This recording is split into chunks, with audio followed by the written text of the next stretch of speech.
Surprise. Yeah. I got some good news from my daughter. This is pretty cool. Yeah. When did she tell you?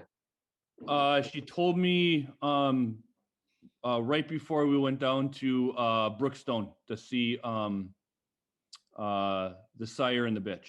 Oh, okay. So on the you 29th. so you knew about this for a little while. Yeah, a little bit. So, and she wanted to know that I had, so I could get some questions and prepare. And she had to make sure I'd be able to do it with my work schedule. Sure. Okay. Yeah. Okay. Yeah. So you weren't as surprised as I thought you would be. We figured you were going to be real surprised. I was really surprised when she told me. I had no idea. I had no idea that she was reaching out to you or anything. So I was awesome. I'm quite happy with my daughter with independence in doing this. I mean, this is it was pretty cool. I agree. I thought it was cool that she reached out.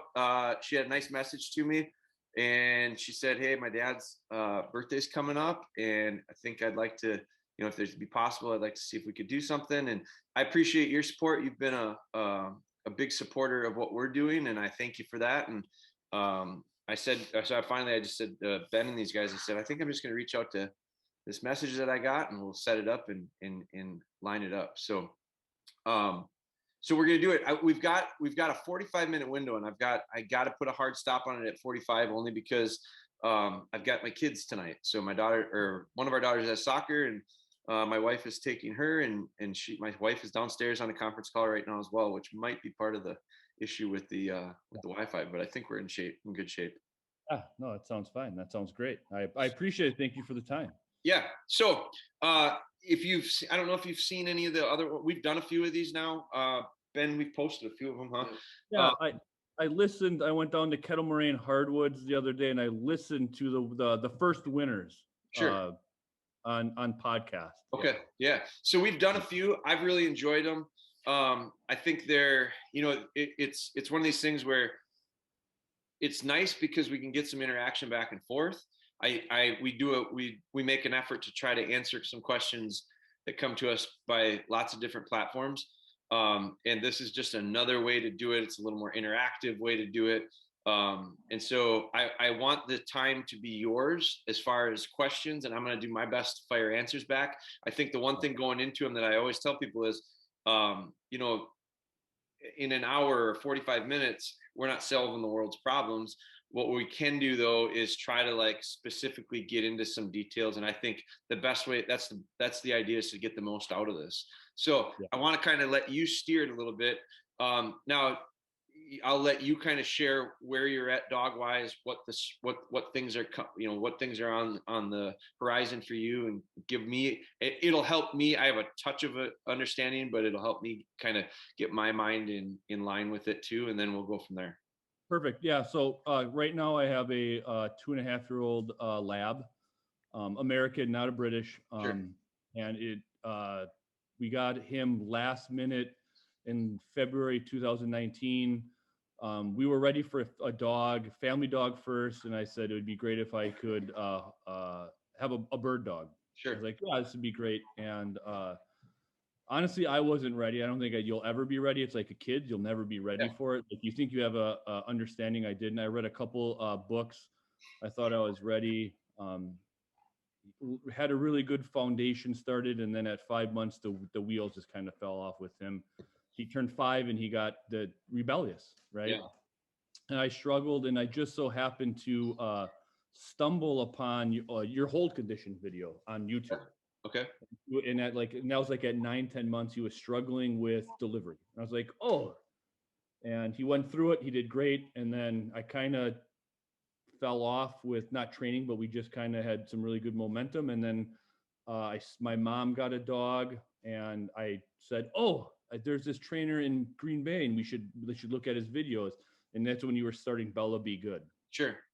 And since then, I bought some of your products, and they work, and everything works. I've emailed you a couple times, and I've always given me great advice. I'm just a little nervous with getting a second dog. I have a little bit more focus. I know now how important it is to know the end game before you start, right? And that's where I'm at now. I'm a little nervous with bringing in a puppy with the culture and and things like that. I don't know if it's nerves because it's not nerves. Like I know I can train the dog. It's nerves with the culture in the house with the other dog.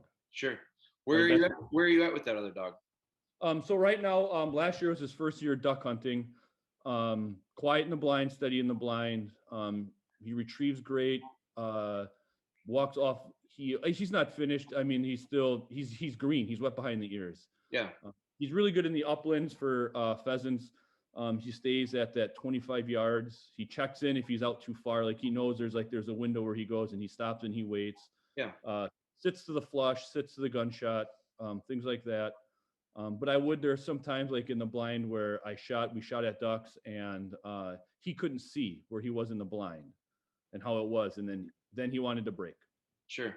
Because he wanted to mark. He was trying to get the mark. Sure. And I understand that. So he's a work in progress. Yeah.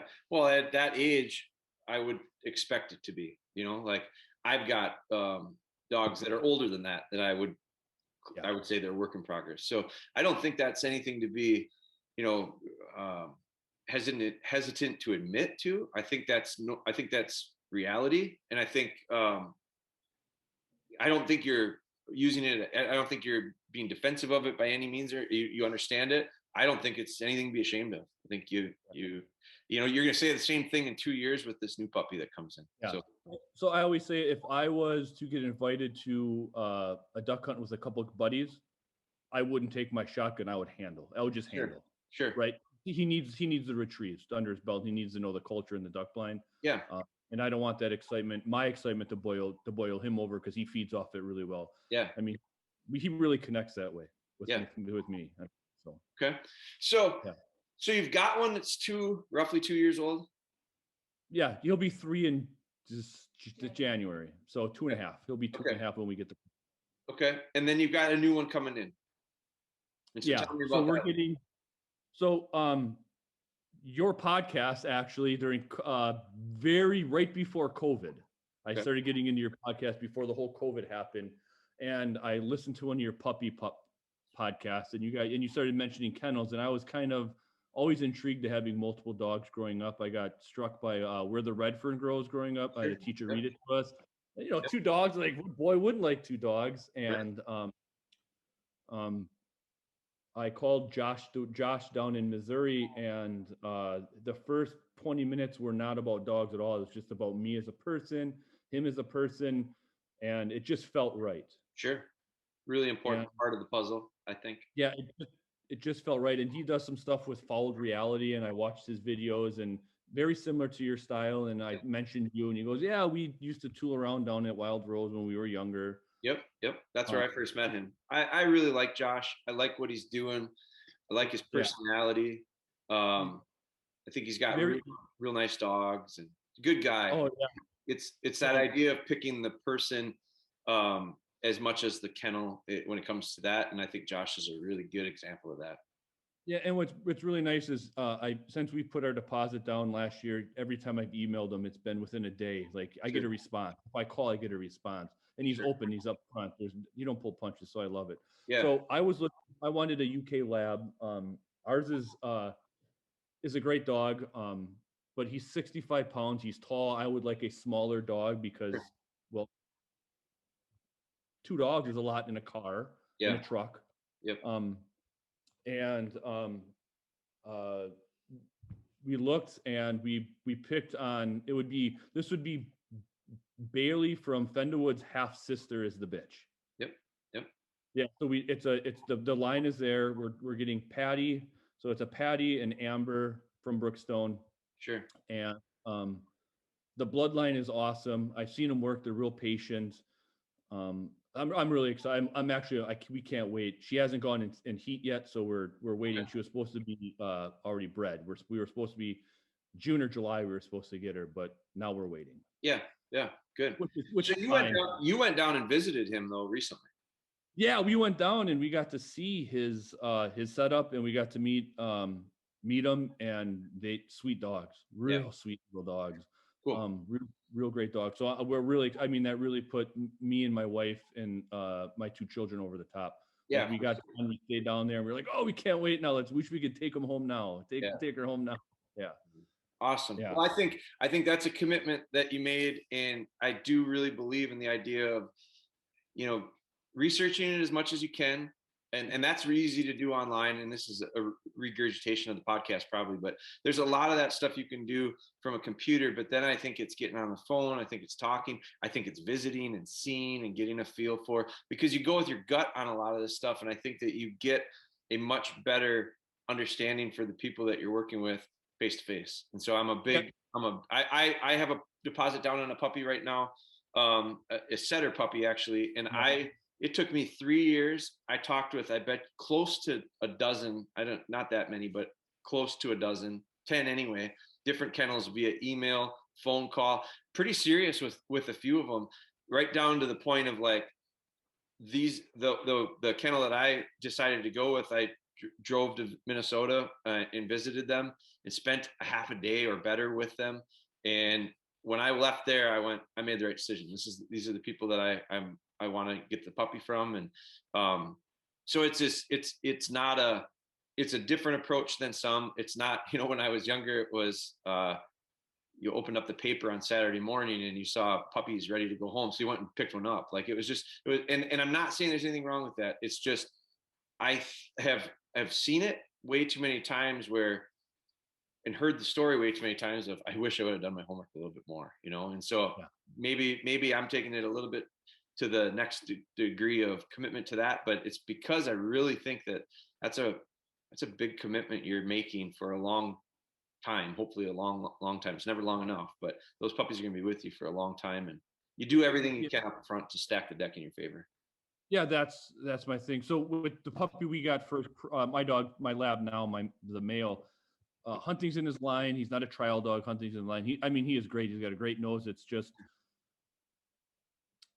he's stubborn.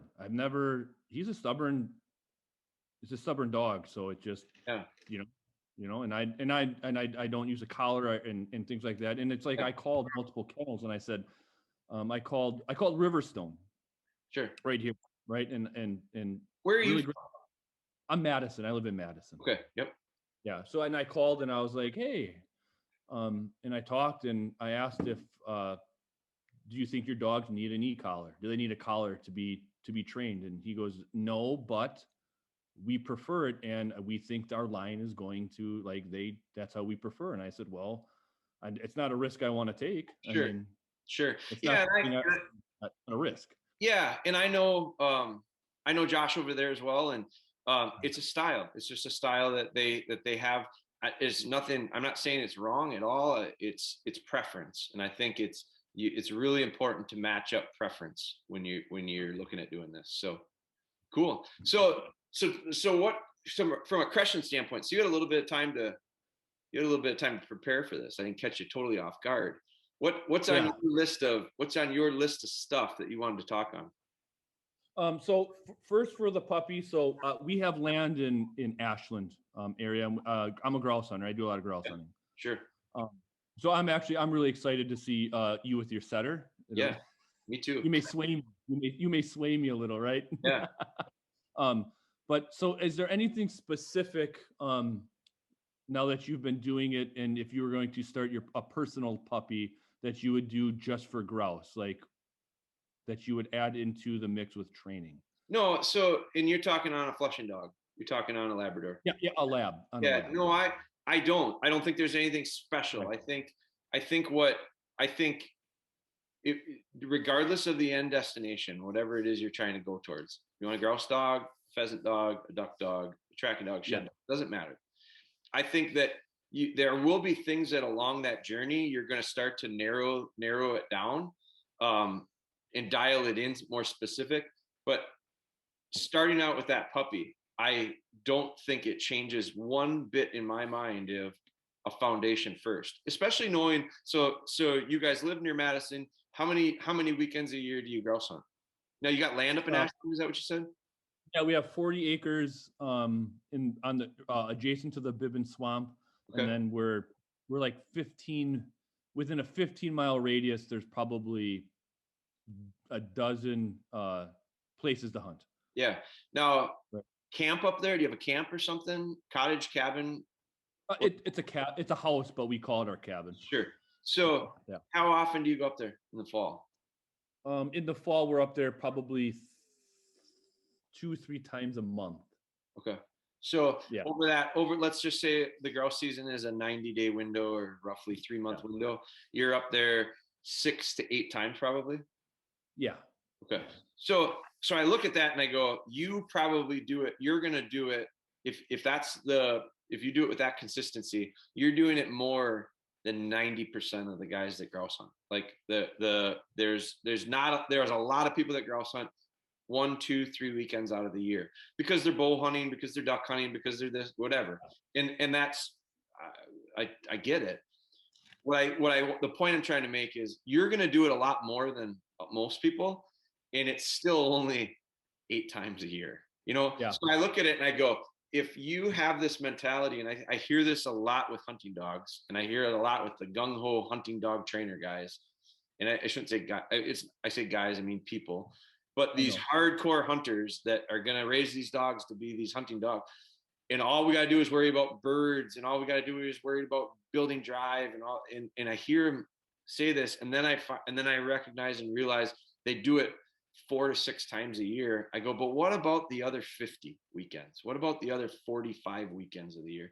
So it never fails. Even an outfitter, even a guide that hunts the entire season, I look at it and I go, it's a quarter of the year.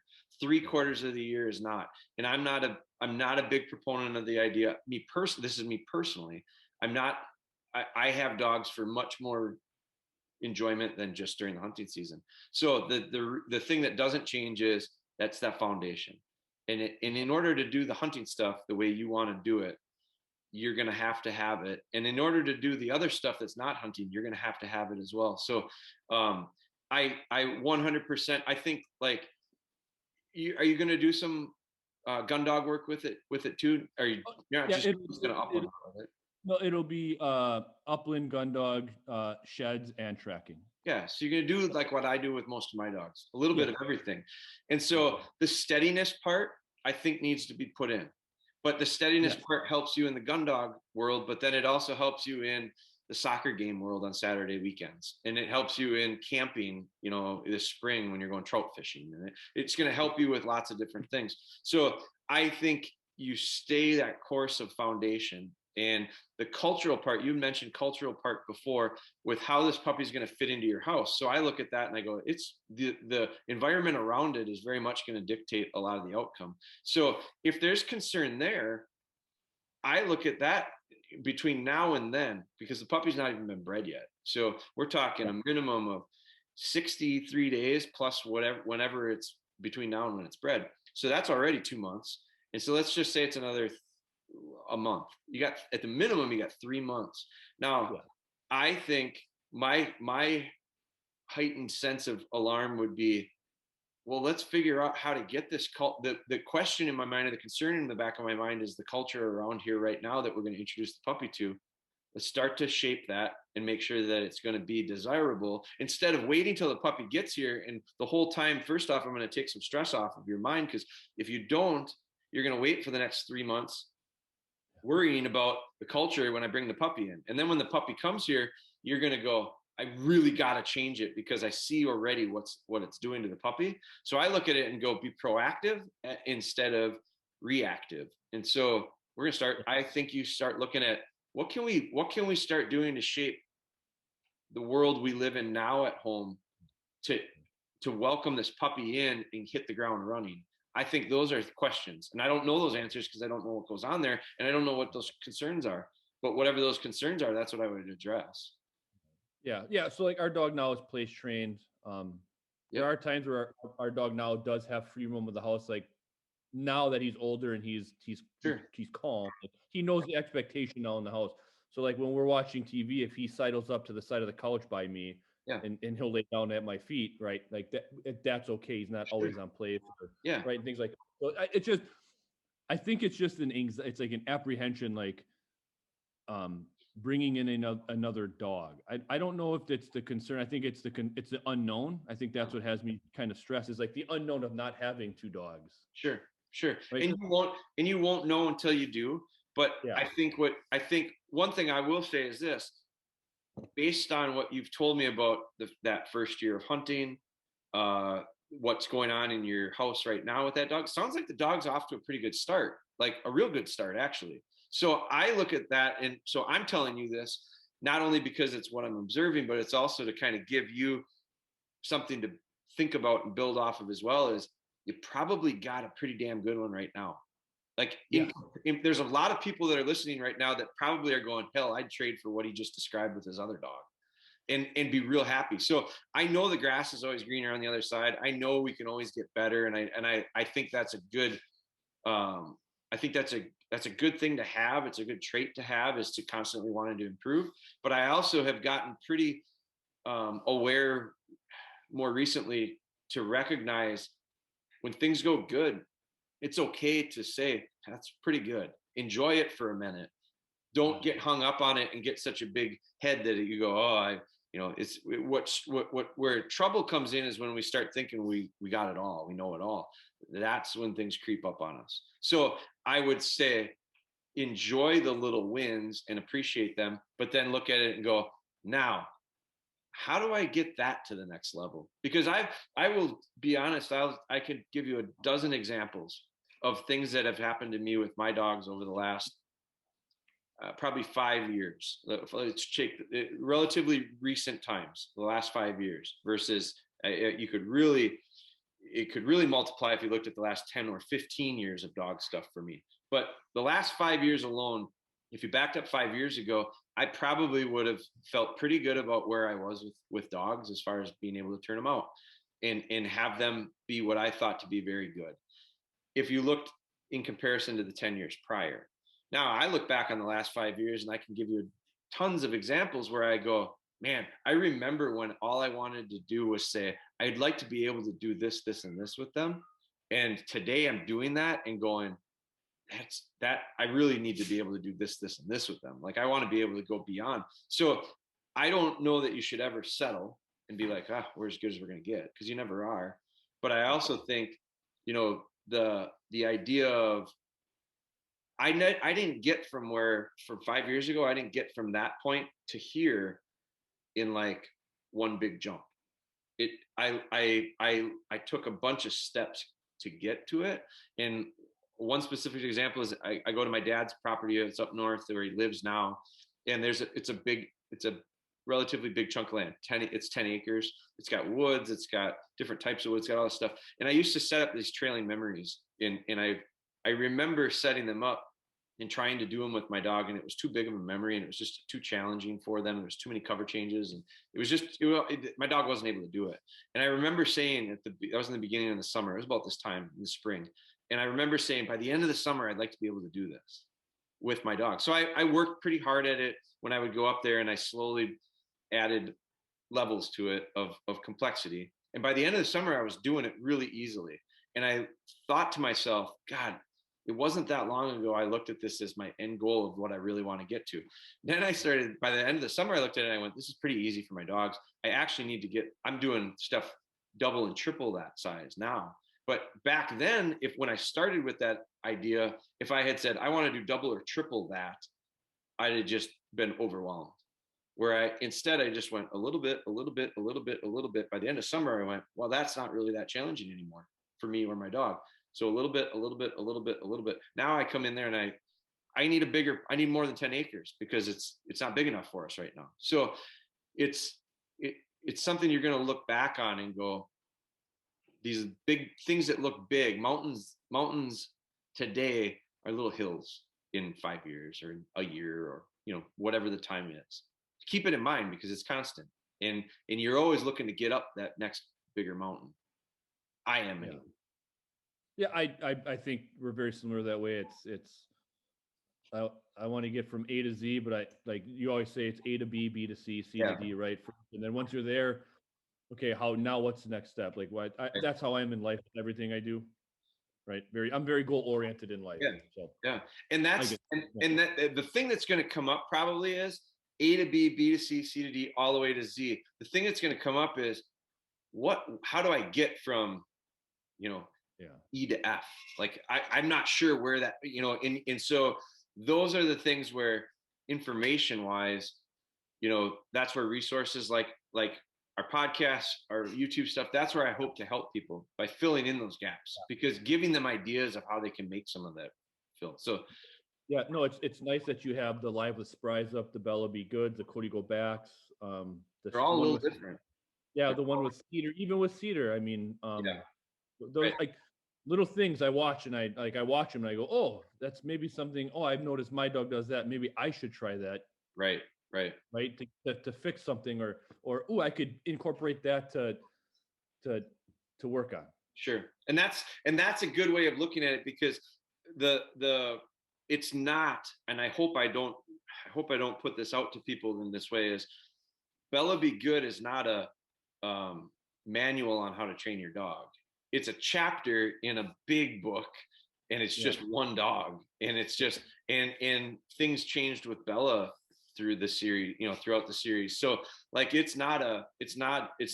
unfortunately, this isn't something that I think is just, read this one book and it tells you how to do everything, because it's read this one and that one and this one and that one, and don't use them all word for word. You take bits and pieces and plug it in where it plugs in for you. So good. And then I have a question. I'm sure there's going to be a problem that most hunting guys are going to be like, I wish I had that problem. My current dog has the softest mouth in the world. Sure. Like it's hold conditioned. If I don't get on it, if I don't get on him and kind of get a little gruff, hold right in the field or anything, he's running and I can see the bumper move when he's running, right? And then what happens is it moves and then he wants to chomp on it. Sure. Right. Firm up. So I go back up on the table. So I would go right back up on the table, and then if a dog holds so loosely, and you'll see this on some, well, I don't even know if we posted them. We've filmed so many of them. I don't know that we certainly haven't posted them all. And there's a couple of dogs that I've done that have had a bit of a like their hold is so delicate. It's not loose that it's going to fall out, but if they were to move, it would rattle around in there. So one of the things that I do is I do think you got to firm up a little bit.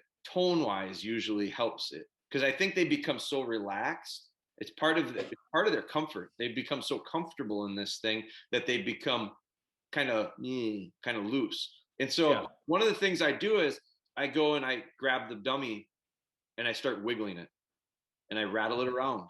And I don't think they'll do one of two things.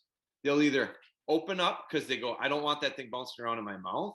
Well, when they open up, I correct them because they know the idea of hold already. This isn't something I would do right away. This isn't the first thing I would do in hold conditioning. But like for you, your dog knows what hold means. Your dog understands that hold means I cannot drop this. That's if it's been through hold conditioning, it knows, it understands when something goes in my mouth, it stays in there until they take it away from me, until they tell me to spit it out. So it goes against everything that you've trained it to do right now if it were to fall out of their mouth. So by me getting my hand up there and starting to wiggle it, it starts to rattle in their teeth.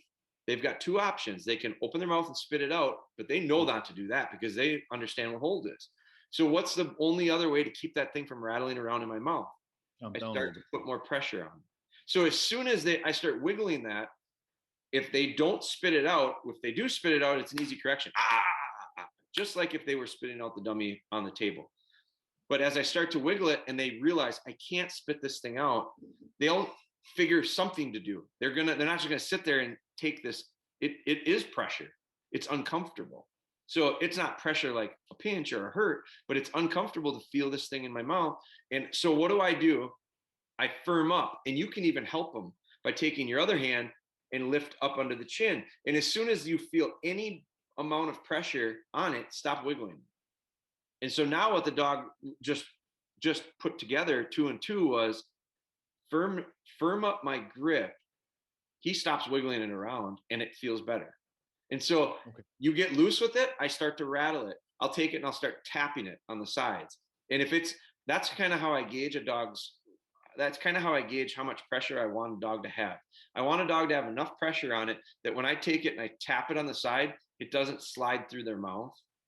But when I don't want it so much that I'll get a hold of it and I'll actually like pull their heads and I want them to move with it. But I can sense if it's too much. You can see it if it's too much. Yeah. So you got some dogs want to just chomp. And so we need to cut that out right away. And I'll do that with a dummy. The other thing is dummies, like what you're using for dummies. I do not like plastic or rubber ones. The fire hose. Yeah. So the plastic or rubber ones create a lot of the issues. I see it whenever I see a dog with sloppy, a lot of times, the majority of the times, when I see dogs with sloppy delivery, it's almost always carrying one of these plastic or rubber dummies. And I go, those things are a lot of the problem. So I do not use them. I will use them in the water occasionally, but even then I don't like doing it because then they get slippery in the water and I start forming habits there. So, but the idea of that getting that fire hose dummy is my favorite. It feels the best. I think it feels the most lifelike. I like the weight of them. I like the durability of them. So I like a lot of reasons about them, but that gives me a really good gauge of the proper amount of pressure on it. And if they're putting so much pressure on it that you're seeing teeth marks in it, then it's too much. So then we need to work the opposite. But yeah, I would wiggle it and make it so that he understands it's going to feel weird until I put the right amount of pressure on. When I put the right amount of pressure on, it feels good. Yeah, because he'll go on a retrieve and he balls to the wall. Oh, doesn't blink. He picks it up and then it's just he's running and you can just see it just moving. So don't do it in the field. Yeah, don't do this. Yeah, do it up on the table. Do it on the table. Yeah. From the table, go to the ground. From the ground, go to the retrieve, just like you would if you were hole conditioning. And as soon if you're taking steps throughout that process and it goes back to the bad, take a step back, do it longer. Yeah. So when it happens is then when I first noticed it, what I would do is then I'd get him back, I'd correct it, center his mouth, sit him, and then get a mini delivery a couple times back, really good delivery, and so. Yeah, and that's fine, and that might actually work during those short little windows. But then when you go back out to the retrieve, it gets bad again. So let's not. So what's happening there when you do stuff like that, you're getting some good stuff and then some bad stuff. And so what comes out? The average. Sometimes bad, sometimes good. So it's got to be good before we go back to bad. And when you go to those retrieves, shorten them up. Like don't go to your first retrieve at 30 yards. Go to your first retrieve at 7 yards. And so when they pick it up, you can be right there to firm it up if it needs to be. So, and then once he does that really good, go to 10 yards and then go to 12 and then make your way out. All right. Awesome. No, thank you. Yep. And then another question is traveling with dogs. I know I've seen your Instagram post and I've seen your Facebook post. Not traveling in a crate. Yeah. Right. So you don't, and I know a lot of people do. I do not right now, but with two, I don't, Sure. So that's the reason I don't use a crate traveling majority of the time is because I have 3-4 dogs with me and I just physically don't have space for it. So my dogs have, I've got a crew cab truck. So I put the seats up in the crew cab part of it. And my dogs typically, I personally don't let my dogs ride in the seats. I don't want them, it's hard enough with the hair in the truck. So I don't have them go up on the seats. So I flip the seats up, mine ride on the floor, same in the front. So my dogs ride in the passenger side on the floor. My young dogs, my puppies, those are going to ride on the passenger. Now, real little puppies, I'm going to put them in a kennel, but it's a small kennel. It's because I can't keep an eye on them and I can't trust them. So I'm going to put them in one of these little cat haulers, basically. I mean, they're I've got a bunch of them that we use for puppies over the years, but it's not they're going to outgrow it. And it's the kind I'm using like early on for crate training so that we're not having accidents in a big area. So but when they get to the point where they're too big for those kennels, then I'm going to put them on the passenger side floor.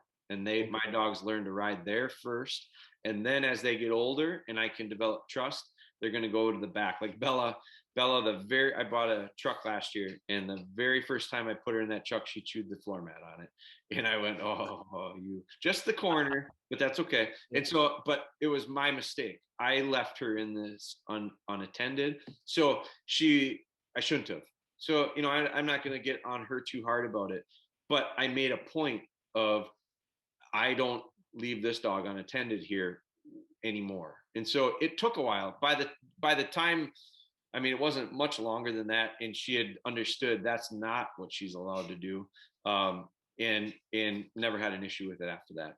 But my dog's right on the floor, and it's because I've got multiple dogs. Okay, yeah. So we have SUV, Yep. And typically they're in the back. My dog now is in the back, Sure. and we just put a bed in the back, and he knows it's the routine's been established. It Yeah. used to be a crate. All right. Yeah. So with the puppy, I would use a small crate, Okay. for it. It's this idea of eliminating the opportunity for the dog to fail. So by doing that, it's the safest thing for it and for anyone else or you in the car. Eventually, as they grow, I don't crate them as I'm going down the road. All right, and then now this would kind of be a like a product question. So you have the place cots. Yep. I have a large. Yep. How much bigger? So if I would buy an extra large, how much bigger is it? It's 50. I think I'll have to look at the dimensions. I don't want to say it's 47. I think the medium is 35 by 23. Ben's going to open it up here right now. Oh, perfect. Medium is 35 by 23. The large is 44. And I think the extra large is 47 by, Ben will look it up. But okay. What's your question about it? So it's just because we have a large right now for our dog, and yeah. And your dog's 65 pounds? He just fits. Really? On a large. Yeah. So he's skinny. I mean, he's lean. He's a lean dog by nature. He's not like he's not a stocky lab at all. Yeah. So I was wondering if I just went to an extra large, I would just then keep the large for the new pup. Yeah, which was going to be more than enough, I think. So yeah. Medium is 35 by 23, large is 40 by 25, extra large is 44 by 30. So it's really big. Yeah, it's not the width, it's the length. Yeah. He's a longer dog. Yeah, I mean, yeah, that's a really big one. I've got mediums, and I put two of my dogs on. Two of our dogs go on a medium and with plenty of room. So it's crazy. I mean, it's crazy. But now our dogs are a little bit smaller. How big is mom and dad of this puppy? The Patty is about 61 and mom's about 52. Okay. Yeah. So they're small. I mean, like American Labs are longer legged, obviously, right? Yeah, you're gonna have probably a 50-pound dog there. So the large is gonna be plenty big. Big. Yeah, perfect. Yeah. So, yep. All right. Let me see. Look at my questions. Now, with a puppy, you feed them twice a day. Yep. Yeah. Okay. I do all my dogs twice a day.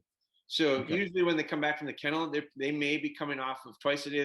He may be feeding them 3 times a day. It kind of depends. I go to twice a day right away. And Josh will be able to give you a good idea of how much each pup is probably eating. But when I get them home, I fill the bowl for them. I float the food. I get it wet for them. I don't do it with every meal, but I do it probably 50% of the time. I used to do it almost all the time, but I saw that their tartar buildup was getting to be more by having it be wet food all the time. So by going dry, maybe 50% of the time, I do think it helps with their teeth.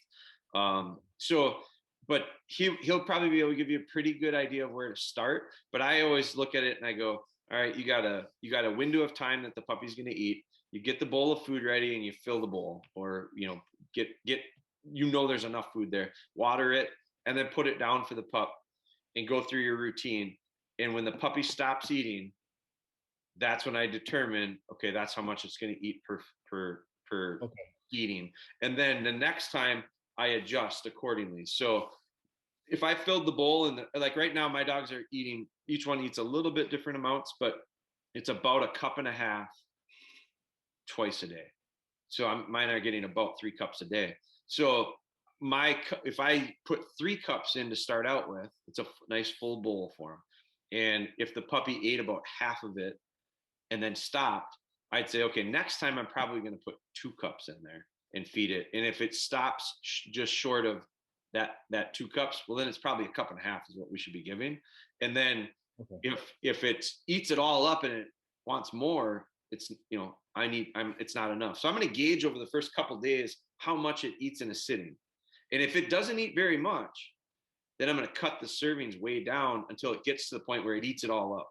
And then maybe I'll add a little bit more and then get to find that sweet spot of where it's just the right amount. So I don't base it off the back of the bag. I don't base it off of, any of that stuff. I gauge all of this long-term on the idea of, so when they're puppies, I don't really gauge it on body, on the way they look. I want them to be healthy looking. I don't want them to be skin and bones. I don't want them to be can't move either. So, but usually a dog won't eat itself into that position. So I let them kind of gauge that initial amount. And then as they grow up and they get into more of a more mature body, then I gauge how much. I gauge 100% on the 4 dogs I'm training right now. They're all fed based on how they look. And so I am gauging it on body characteristics. One of my dog in metabolism is going to have to do with this. The amount of physical work, obviously the calories we're burning has a lot to do with it. But I'm going to look at it and I'm going to go, this one's looking a little light for me. I'm going to maybe bump it up by 1/2 cup, per day. And then I see how that goes for a week or so. And then I make decisions. I don't vary it a whole lot, but I do different times of the year. My dogs do different things and it requires a little bit of an adjustment on the volume. All right. And then do you, so before you go out grouse hunting, do you feed your dogs before or do you wait till after? Depends on the time of the day. So I don't grouse hunt real early in the morning. I like to let the birds get off the roost. I like to let things dry up a little bit. So I don't go real early. That's one of the reasons I love grouse hunting as I get older. Like I enjoy getting up and having coffee and maybe having a light breakfast. And so banker hours is where it's at. What's that? Banker's hours, like all those banking. Totally. So, and we duck hunt where we are, we duck hunt in the morning. So we might duck hunt an hour after light and then get our stuff together and then go bird hunt. So, if I'm going to have at least a couple hours before we're going to run them, I might give them a little bit of food in the morning. I'm not going to probably feed them the full amount. If I know I'm going to hunt them that day, I might not feed them the entire amount, but I'm going to give them something as long as they have a couple hours before we go. Cause I do think it's, there's an old saying, hungry dog hunts best, but I think that a little bit of energy, they need something to come off of, especially if it's, middle of the season and they're running pretty lean to begin with. I do want them to have a little bit, but I'll feed them at night and let that in the afternoon or as soon as we're done hunting, I might feed them a little earlier so that I can give them a little bit more and have them not be uncomfortable.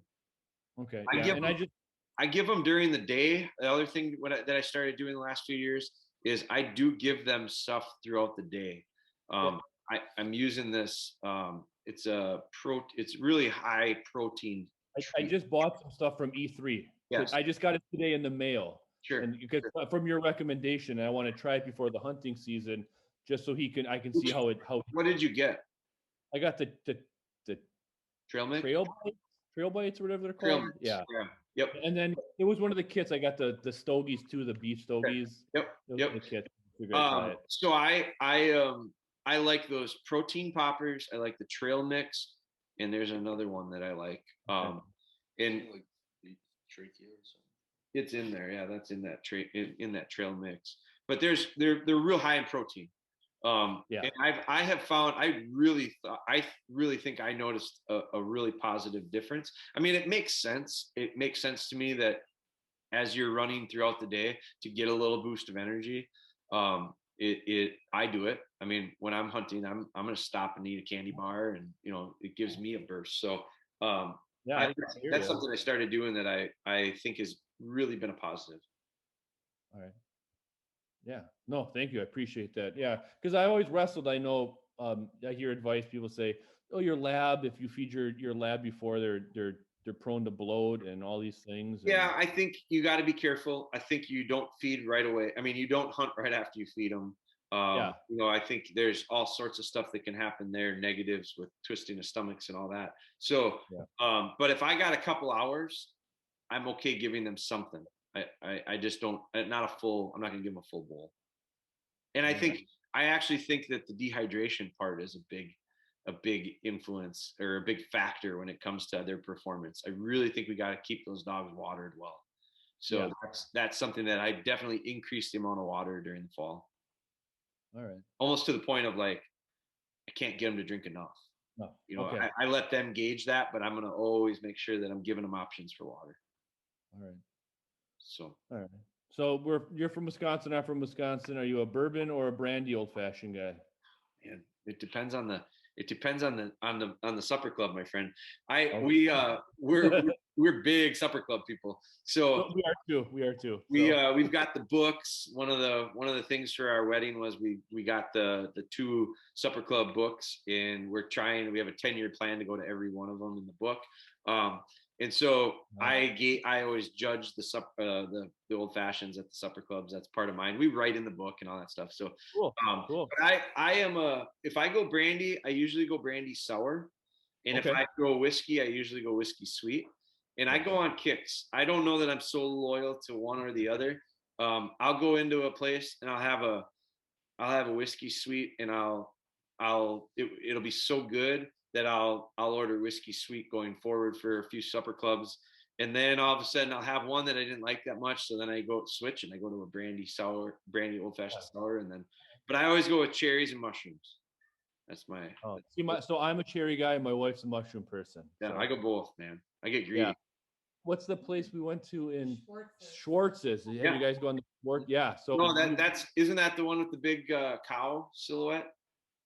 I don't know. We went there. We went to go see a comedy show with my parents, and we went there on a whim. And it's like in the middle of nowhere. It's like in the middle of nowhere. We're like, wow, is that one on a lake? No, it's in God, it's over by like Fond du Lac. Yeah, it's over by Fond du Lac. It's just south of you guys. Okay.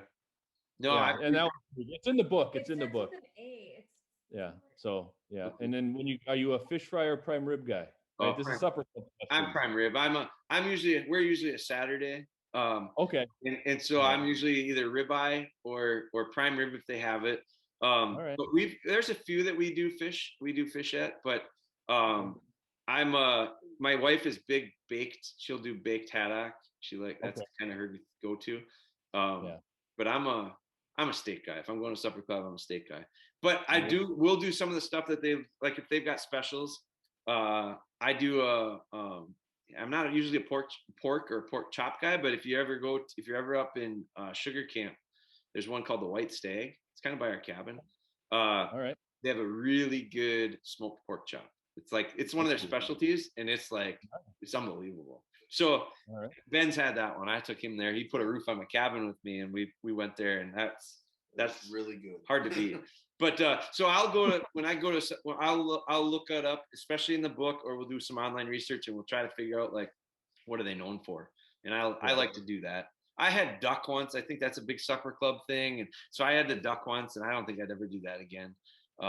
It's to me, I go, man, that wasn't what I came to the supper club for. So I want old fashioned and a steak or a prime rib. Yeah, depending. Yeah, totally. So cool. Yeah. No, I just curious, Yeah. Because I was in the Navy. I served in the Navy for a few years, and I'd first Friday and Sunday. Oh, you're welcome. The first Friday night, I look at some of my buddies on base and go, "Hey, let's go get a fish fry and a beer." And they look at me and they go, "What the hell is a fish fry?" Right.